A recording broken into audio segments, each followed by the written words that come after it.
Edi Kenzo yampagiddeko naye era alina ssente nnyingi anyongereyo. Akuongereyo. Anyongereyo. Mugambe Edi Kenzo. Musuuza ssebe ebintu bintwala.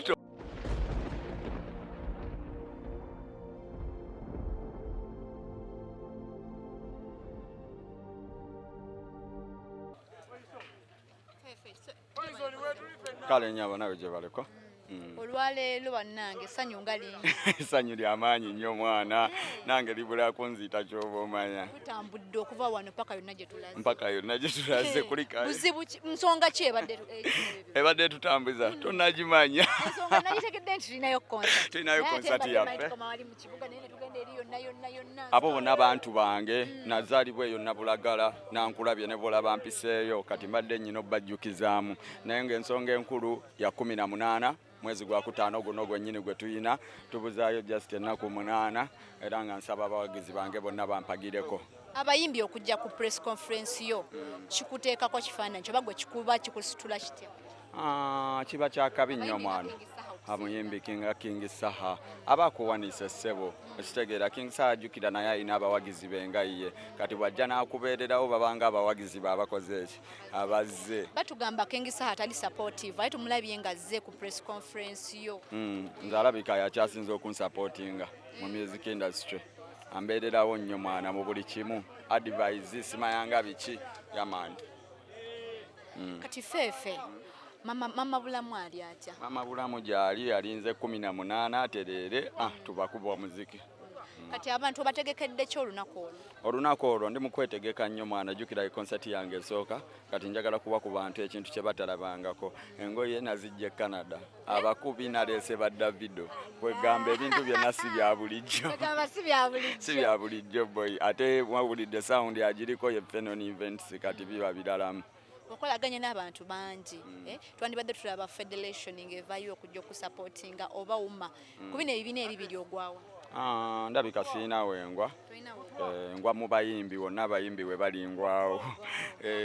Subireyo Edi Kenzo oba Sindi. Edi Kenzo yampagiddeko naye era alina ssente nnyingi anyongereyo. Akuongereyo. Mugambe Edi Kenzo. Musuuza ssebe ebintu bintwala tonsuuza. Omukulu wanyongereyo konako nnyongedde kubeera abakyabangi abangi yabimanya ebyasho yali abikozeeko. Tukulabye nga oli rapper asinga mu kale kangambe gwo omu ku barapa abasinga mu ggwanga.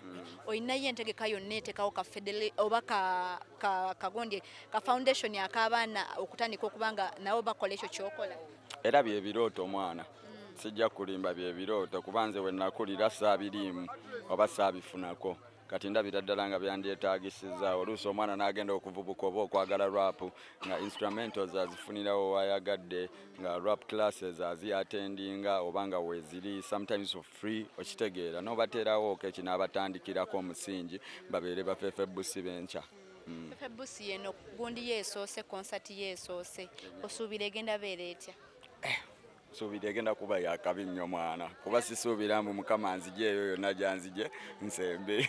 Anti waliwo abamu betulabanga gundi za concert zaabwe zisooka baba batidde abamu balwala n'okulwala natuka concert nga awulira talina nnyuma kati gw'oli otya? Tebinnantuukako ne musanyufu nsinika businisibi nnyo ky'omanya nakulinda abantu bange bakuba muziki tekinnantuukako. Tukuwulidde omenya abantu kale ebyalo gye wakulira n'obagamba olunaku olwo temujja kusika busimu bw'abantu tugambe nawe gye waveeyo. Nange gye nava ffenna gye tuva era obalabye ba Ghetto Youth era be bambeereddemu mu byonna naye just njagala bakimanye mbu luli olunaku lwaffe kweyagala nga ba Ghetto Youth tetutuusaako bantu buzibu tetubaleetako oba biki bajje tunyumirwe wamu ffenna n'abalala bonna.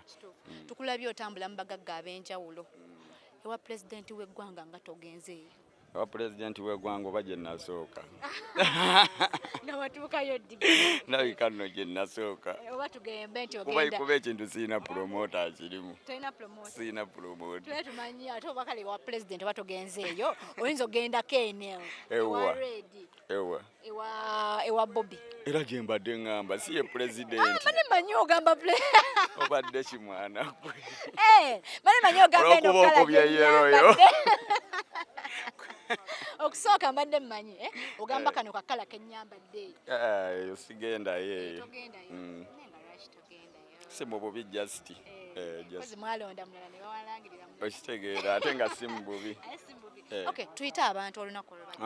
Abantu ennaku z'omwezi 18 bambi nsaba kumpagirako ku konsati yange Fefe Busiwo tuli ku Jahazi PM Munyonyo okuyingira just mitwalo 2 ku mulyango ate nga VIP ya mitwalo 5 naye bw'oba oguze ku Momo ticketing oba ogifuna eya ordinary ogifuna ku mutwalo gumu ate nga eya VIP ogifuna ku mitwalo 2 kitundu ne weegatta ku Fefe Busiwo tukuba omuziki Jahazi PM bannange ekifo kirala nnyo kabulizi keeka amazzi geeka akasana keeko kwegamba kujja kunyumirwa kuba pate mpaka kumacha. Kati abantu tiketi bazisanga what this time? Tiketi saawa zino bakyazijja ku MTN Momo yetunda Alebuds. Okitegeera. Yamani naye nga ayagala Fefe Busi oba ayagala okwebuuza ku bya tiketi oba tables osobola okunfuna kwene namba 0706 39 22 49 0706 39 22 49. Okay, tweyanziza. Tutandika?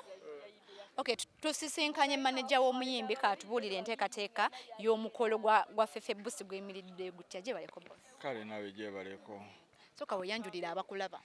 Abanda banze manager Kibo manager w'omuyimbi Fefe Busi.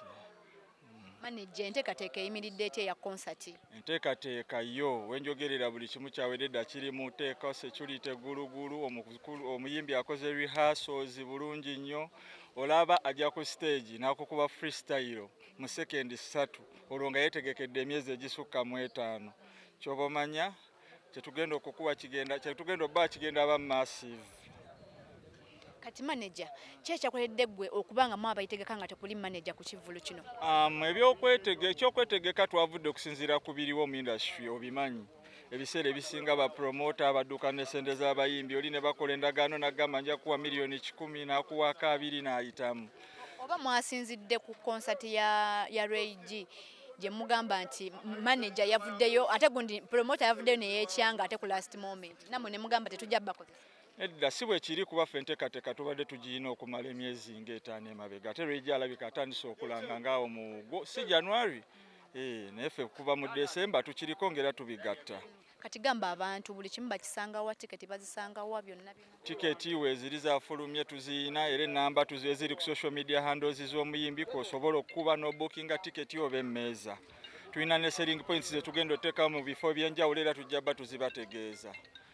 Kale koola abantu mwenna abawagira hip hop abawagira Fefe Busi abawagira music we Uganda tubayita mwene ennaku z'omwezi nga 18 Mei mujje ku Jahazi pia tukikube mugenda kulaba ekintu kye mutalabangako ku show ze Uganda tugenda kuba ku mazzi ekyo kye kisooka bayimbi be Uganda tebatera kuteeka concert zaabwe ku mazzi wagenda bawo experiences enjawulo graffiti acrobatics bintu bingi.